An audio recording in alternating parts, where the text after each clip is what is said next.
Formula One as a journey. I think to realistically, consistently be fighting for wins, we need few more years to do that. I stated a few years ago, we got a 5-year plan. I'm still hoping that plan to come to fruition, but I do hope and truly believe we will take a big step off the grid this year, regularly be fighting for podiums, hopefully occasionally fighting for wins, but it's not realistic after 3 years to just expect versus all the IP the older teams have to get there in such a short period of time. And Lawrence, you talked about the new facility. Can you talk to us about how that specifically plays in to the momentum story? Is there anything specific, obviously a massive facility, that you think is really going to give you the edge? Well, in addition, yes, as part of the massive facility, we're building the newest state-of-the-art wind tunnel. The last wind tunnel.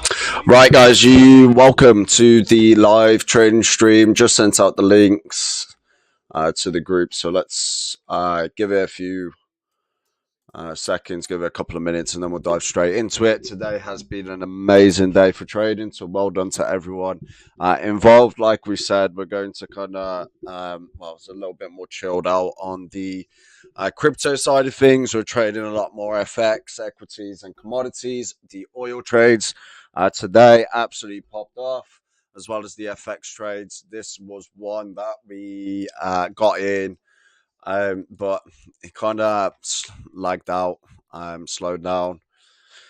So we're going to see if we can get an entry on this for the New York close. Okay, this is a structure that we're looking at, kind of head and shoulders formation. We're at the neckline right now, so let's see if we can get a breach and come down somewhere around this region to this low here.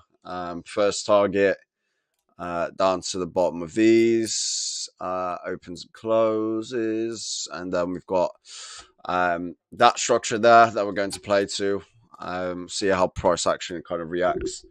If it starts to look good, then yeah, that's what we'll go for. Yeah, so let's see how things kind of play out. But yeah, things are looking good, well, relatively good anyway.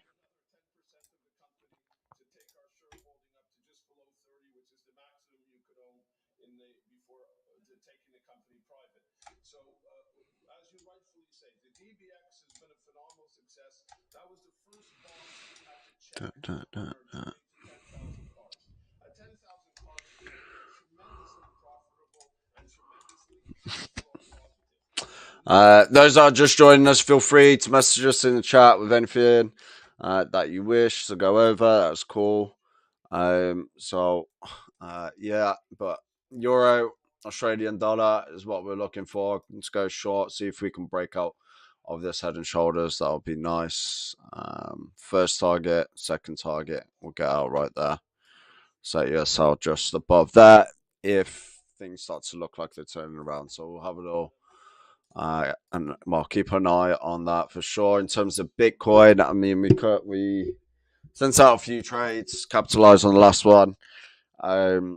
Yeah, we're at this level of support. Dollar index, I mean, it's coming down quite nicely. So yeah, we kind of need to be careful on the crypto trades ahead of CPI tomorrow. So yeah, I'm not going to see too much activity on that side of things.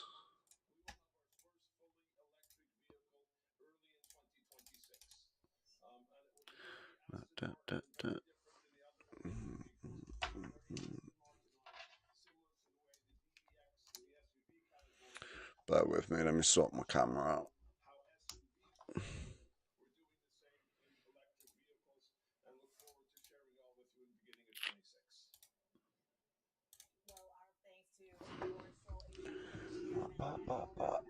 Just bear with us, guys. I'm just sorting the camera out.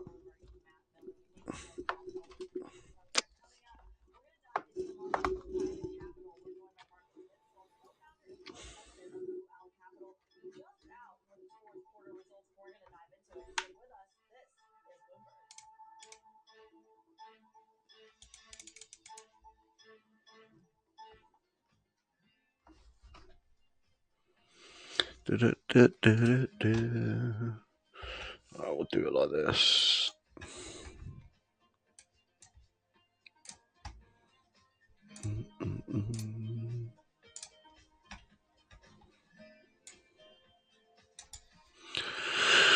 Right, this works better. Okay. Yeah, so like I say, euro Australian dollar for a nice short. Again, head and shoulders at the neckline. So let's see if we can break out.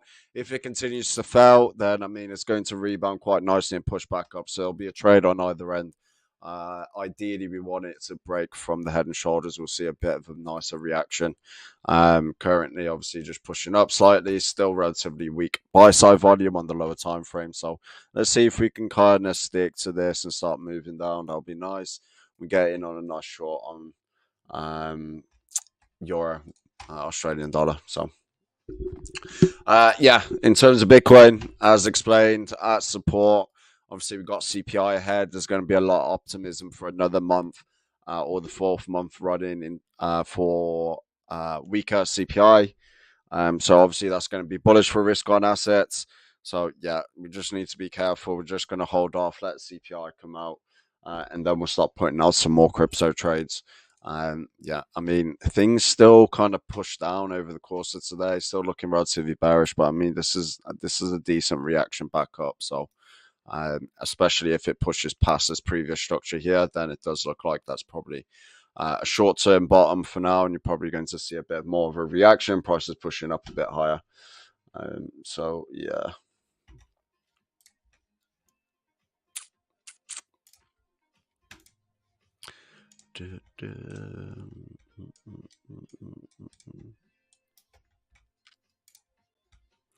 Looking bearish, yeah. So have a little look at oil. Like I said, the oil trades today absolutely popped off, went straight up to 80, past 80. Seen a little bit of weakness, but this is still quite nice structure to play off. Yeah, we're looking at a push towards 82, so hopefully we can get a re-entry on this pullback here. Obviously, I mean, if it holds this level here, you're going to see a very nice reaction back up. Buy side just ever so slightly started to pull back here. Okay, so still looking good even up to this point here, really. Just got a nice, well, very little order block here, so a bit of volume, bit of support at that point. So that would be probably the best form of entry right there. But yeah, like I said, we'll see how it kind of reacts. If it continues to hold at this point, probably looking like you're going to see a very nice push back up towards that $82 range. Obviously, that's the top or the previous top from over here. This is some nice buy side coming in, so relatively bullish here as well.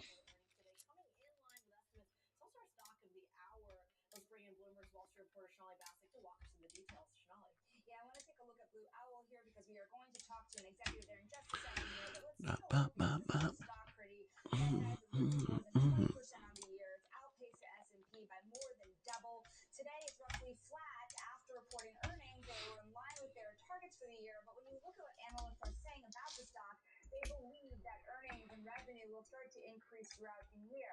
Now, I want to take a look at this stock not only on the day here, but in relation to all of its rivals. Because if you take a look at Blue Owl, Ares, these are two younger firms in the industry, if you will.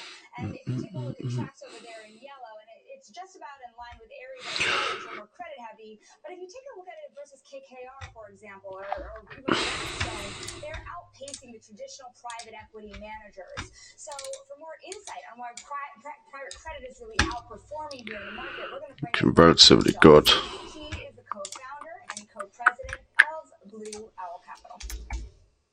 Mark, when we talk here about what's going on in the industry here, there's a lot of concerns that, private credit has held up broadly, but you can start to see some cracks in the market.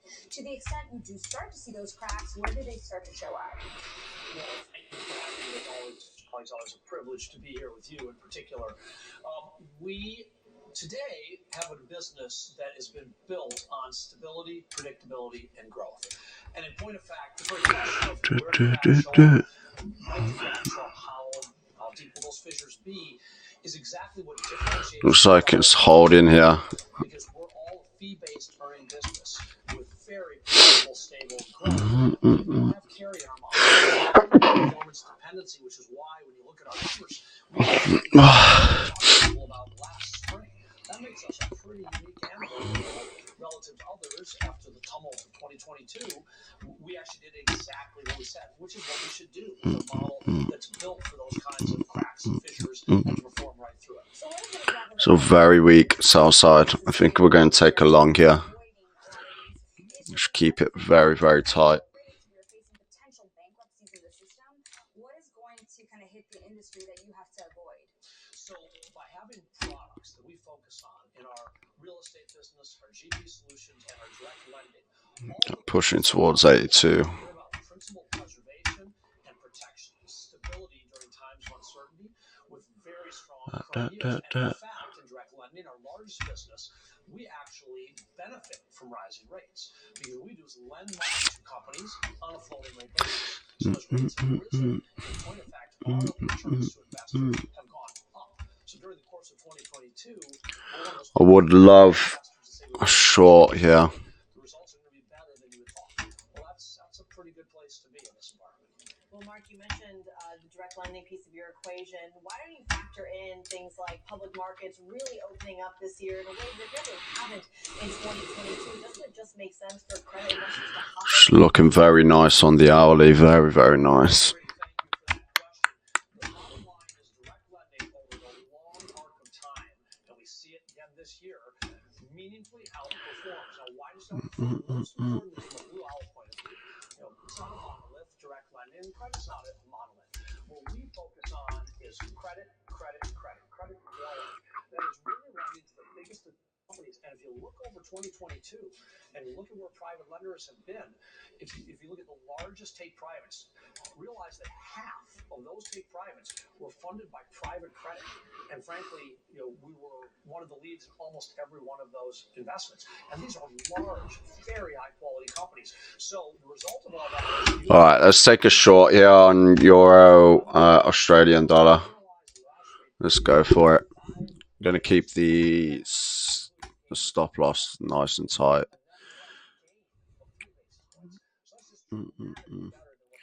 Still got a chance to push up there. Okay.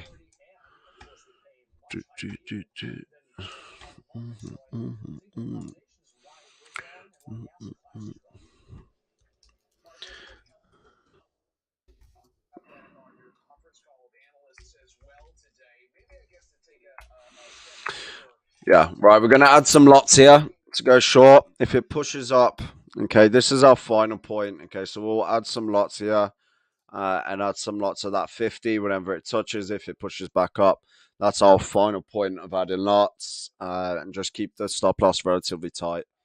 Okay, so we could still get a little bit of structure here. So hold this point here, push back up, hold it, and then make a deeper push.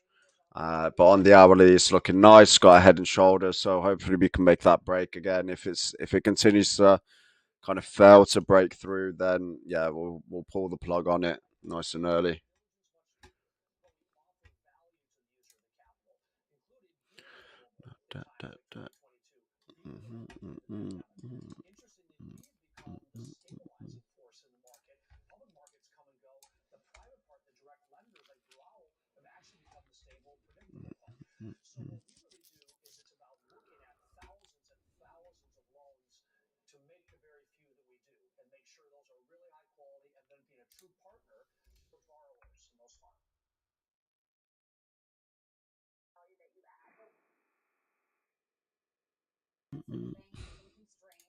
More risk averse. Is that still true? How long is it true for?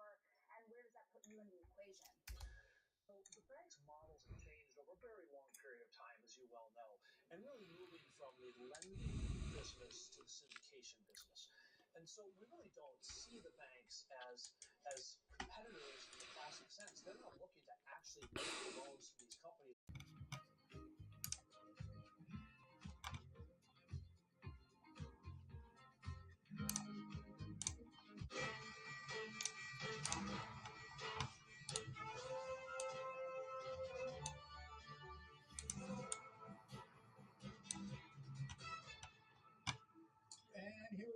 Happy Monday morning, kicking you off here to the closing bell. Monday afternoon, right? Afternoon. Thank you, Scarlett. So I'm Romaine Bostic here. And of course, I think we're all already looking ahead to Tuesday morning. Of course, that big CPI report, a market here rallying pretty hard here into the end of the day. Yeah, it's a mixed bag though when it comes to bonds. The 2-year yield is extending its post-jobs report sell-off. Different story for the long end of the curve. Everything hinges on a January CPI report. Feels like it's going to be a binary event. Yeah, potentially. Yeah, the stakes are definitely high, as some would say here as we head into tomorrow. And the big question here is who is actually going to get it right here? Looking at S&P 500, trying to recoup some of the losses from last week, up 1%, the Nasdaq Composite, and 100, the outperformers here on the day. We talk about here all the big events, Scarlett. I know yesterday, everybody had all eyes on the Super Bowl. And if you remember at the end, Rihanna was on that big stage and they lifted her up to the sky, and she was looking up at all those balloons hovering overhead. So apparently we've been shooting down a lot of balloons or unidentified objects for one reason or another. I think 3 over North America. I hear the U.S. and the Chinese government are actually supposed to sit down and talk. That is, I said this was actually hopefully someone is discussing something somewhere. Well, that would be the hope. All right, we're closing this out. We pay attention to this obviously because of the potential ramp up in geopolitical tensions, whether that has any feed through, of course, into what's going on. Of course, the big event that everybody's going to be talking about in about 18 hours or so is that big CPI report out of Washington, and the positioning has already started. You see that reflected in a lot of the market pricing. Yeah, absolutely. And we could be looking at a moderation on the year-over-year numbers, but it's going to be a pickup on the month-over-month numbers, particularly when it comes to the headline number when you strip out when you keep oil in place because gas prices have been climbing. Yeah, the quarantine is upon us, as is the daisy age. We talk about the idea here of where we're headed. Of course, soft landing, a hard landing, or I think what you or someone else said last week. No landing at all, which I think that's a physics. Yeah. And is that the same thing as immaculate disinflation? I don't know, but I think at some point you have to bring the plane down. I'm not an expert on I don't know, there's some recency bias. Yeah. People seem to think that you can continue just going on and on. That is. We talk about all the other points, they're going to trend together. And the big question here is, what does the Fed see? And more importantly, is it going to cause them to make some material change into what they've already communicated to us? And keep in mind, this goes beyond CPI. This is going to be a big week for economic data here in the U.S., including manufacturing data, an update on retail sales, something that I'm looking forward to. A slew of Fed speak here, as those Fed speakers will be out. And don't forget, we get producer price index as well as some of the leading economic indicators on Friday. Here to talk a little bit more about this is Citi Global Economics. Come on, give me something. Thanks so much for having me. All right, a lot of economic data on tap. Obviously, everyone's focusing on the CPI report tomorrow, the consumer inflation number that has been trending down, both whether you're looking at the top line or core. But of course, you looked at used car prices a week ago, you look at that jobs report, there's some concern here that we could potentially see a reacceleration. Yeah, absolutely. And in terms of specifics, what we're looking for, we have about a 0.5 headline print for tomorrow, a little bit above 0.4 for core. And I would highlight several factors that I think lean in a hawkish direction. One would be goods prices. Those have been coming down a fair amount. We think there's more in the pipeline, but you're not going to get the same level of disinflation that you have seen in previous months. The second factor is rents. All the alternative trackers that we follow are arguing rents will come down, but they've been coming down slower than we expect. So that's a big part of core CPI. And we think there are hawkish risks that stays higher for longer. And then, of course, a third element is these services X rent prices that are very tied to the labor market. Come on, let's get it. Still extremely strong, tight labor markets. Still high, relatively high wage growth. Still risk that feeds in even more strongly to that side. I am curious when we talk about, let's talk about the good side for 1 second, and the stickiness of some of those prices. There's been some concern here, particularly with the resurgence in used car prices. Yes. The idea that some of that tick up, we're never really going to see a full 100% drop to where we were before. The idea is that there's going to be some point in between. And I'm curious, how much can the Fed sort of, steer that? Meaning, how much control, using the normal levers of monetary policy, do they have to get that down as far as they can?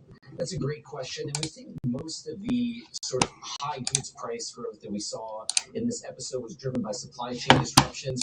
The measure that we have to track that has shown that that's mostly gone back pretty close to pre-COVID levels, but maybe that doesn't get you all the way there. Our forecast is for goods inflation to be in the low single digits, just in the 1 to 2% range.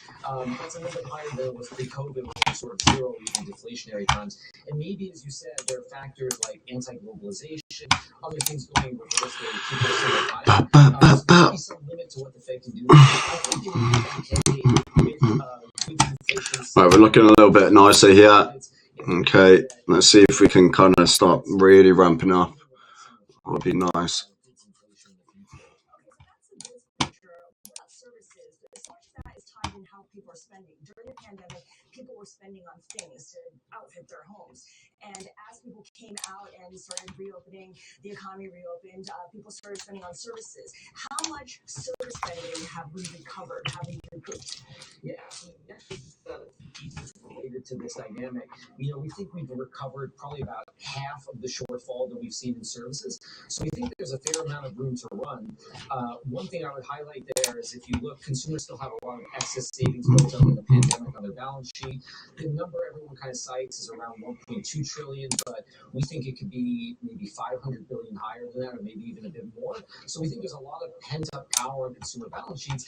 And as they're spending more on services, that's creating a lot of hiring power, because the services industries that people are spending in, they tend to be lower productivity than the goods sector. So as you're rotating money from goods sectors to services, you're creating a lot more jobs. So the metric I like to cite is if you rotate $1 of GDP out of goods and into leisure and hospitality, on net that might create 3 to 4 jobs. And if that's putting a lot of upward pressure on these industries, and there's a low labor supply, so that's also probably putting pressure on wages. Okay, so that transmits through wage pressures. What does it mean for the prices of those services themselves? Yeah, that's a great question. Right now, what we've seen is you have got some moderation on the services side, still running too hot at the end of last year. And the question really is, how much are those wages getting passed into those service prices? We think you probably have to get wage growth somewhere into the 3 to 3.25% to be consistent with the Fed's target. So even though we've had a moderation in wages, a moderation in those services prices, even if wages are running at 4.5%, that's still too high to be consistent with the Fed's target. Let's just broaden this out here. When we talk about some of the other economic data that we get this week and going forward here until we get to that next Fed meeting, let's take a look at consumer spending. Now, obviously, this ties in directly to consumer inflation, the capacity to spend, but also the general psychology. Everyone complains about egg prices. Everyone complains about gas or wherever. Whether that's a realistic complaint or not, that's a whole other debate. But has this fed in to the consumer psyche to the point where maybe they do pull back? Yeah, and it's interesting because what you're seeing is you saw some weakness in December on the spending side. We think that's mostly related to seasonal adjustment. We're looking for a pretty big pickup in retail sales this week, and we think that'll show that the consumer is still going out and spending, and you are at risk of a acceleration in the economy that works against the Fed's fight against inflation. You're seeing that in some of the sentiment data. You're seeing some consumer sentiment measures pick up. As I mentioned, still a lot of power in terms of excess savings on the balance sheet. Even in some areas like housing, you're starting to see some of that bottoming and potentially get a reacceleration there. So I think the consumer is more likely than not to still go out and spend rather than retrench from here. Okay, so we would say reacceleration. Tie this into where you see the economy headed, whether we're going for a soft landing, a hard landing, or, as we've been joking around, this no landing scenario, which I don't quite understand. Which terrifying. Yeah, which no landing, as you said, it's almost unclear how to define it. I think what's happening right now, we've still kept our base case.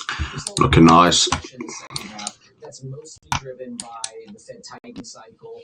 There's still a lot of time for that monetary policy transition to play through. We think that mostly starts to bite in the second half, and you're going to slow down from there. That being said, the data show a lot more resilience than we expected. And if these type of Let's get it.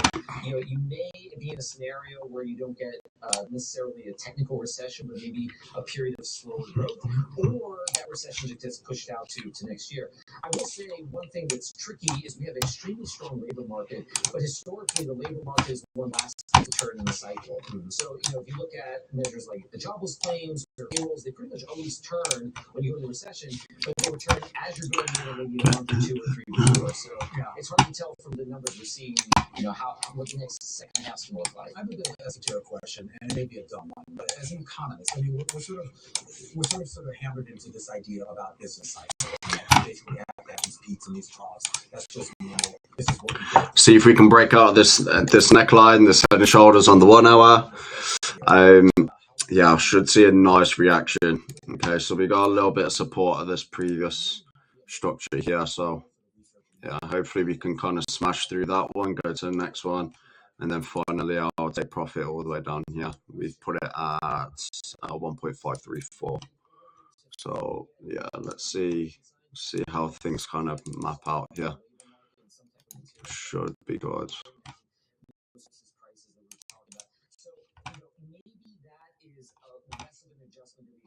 Get a period of low disappointing growth, but I do think it'd be very hard with the inflation numbers that we have, to bring them down to a level that's consistent with the Fed target without some type of material adjustment in the economy. You buy into the idea of a rolling recession?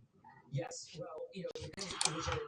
We have rolling recessions globally, so we have kind of the U.S. going under in the second half of the year. We think Europe's going to have low, disappointing growth in the first half of this year, and a variety of EMs going under for a short period of time through the year. So globally, we have a rolling recession, and in the U.S., you could argue that we're getting some type of that dynamic now. The tech sector, you could argue, is in some type of downturn. Housing last year, you could argue, was a recession. So you could probably look at the U.S. as well. So now look at Bitcoin.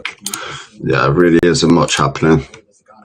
All the action's going to come over the course of tomorrow. Obviously, we get CPI. That's when we want to be looking at things. Once we get that CPI figure, if it comes in weak again, then yeah, this is going to rally back up. I mean, there's plenty more room for it to push up into. Ideally, we would want a test of this level here. So, I mean, probably range, boom, push up, maybe push up a little bit higher, trap in a bit more on a few more balls, and then just absolutely dump it heavily. So, yeah, we're playing. I mean, if we get a weaker CPI, we'll probably play a nice short-term long position up to these resistance levels, and then boom, just get out and start accumulating some shorts ready for the larger move. Yeah, I mean, setting up very nicely. So yeah, holding off until tomorrow as much as possible, and then we can go straight into it. This is where the juice is at. The other markets, oil has been amazing today.